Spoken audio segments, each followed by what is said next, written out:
بصوا بقى كده هو محتشم بشكل بمنظر بكل حاجة. اسعد الله اوقاتكم بكل خير. جو حر جدا جدا جدا، فلازم يكون معاه حلو منعش ولذيذ. تشيز كيك الليمون الكداب.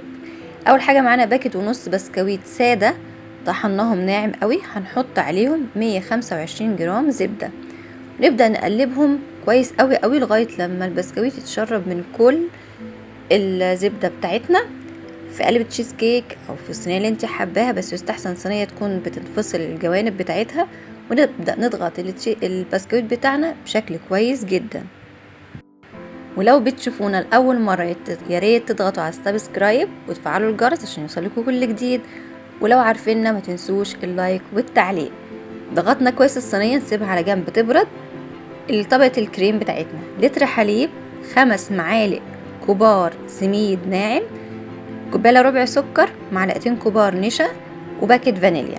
هنحط الاول كل الحاجات الباودر مع بعض، السميد والسكر والنشا، نقلبهم، بعدين نقلبهم مع الحليب ونحطهم على النار لغايه لما الخليط بتاعي كله يستوي كويس قوي.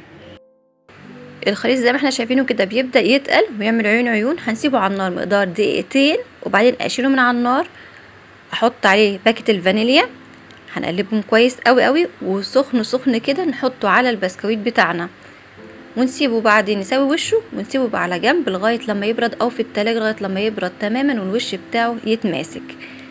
اول ما اطلعه من التلاجة هكون مجهزه صوص الليمون. معايا نص كوبايه سكر، معلقتين كبار نشا، نص معلقه صغيره كركم عشان تديني لون، وبشر ليمونه، وربع كوبايه عصير ليمون.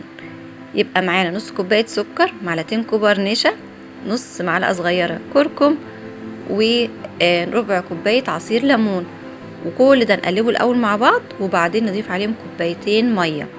ده كده طبقه مهلبيه الليمون زي ما بنقول. قلبناها كويس، حطيناها على النار لغايه لما اتكتلت معايا زي اي مهلبيه، وهي سخنه خالص قبل ما تجمد ابدا احطها على وش الطبقه الثالثه بتاعتنا. يعني دي الطبقه الثالثه، ابدا افردها على الكريم بتاعنا كلها لغايه لما تتساوى، وادخلها التلاجة تبرد تماما تماما تماما. حتى لو قدرت اقعديها ليله، بس انا حطيتها في الفريزر عشان تبقى اسرع، لغايه لما وشها عمل ظبط وطلعت معانا بالشكل ده. بالشكل بصراحه طبقات الالوان الطعم كلها حكايه. ذوقيها بالشكل اللي انت حباه. عملت عليها شويه ليمون، شرايح ليمون. اتمنى انها تعجبكم، وبألف هنا وشفا.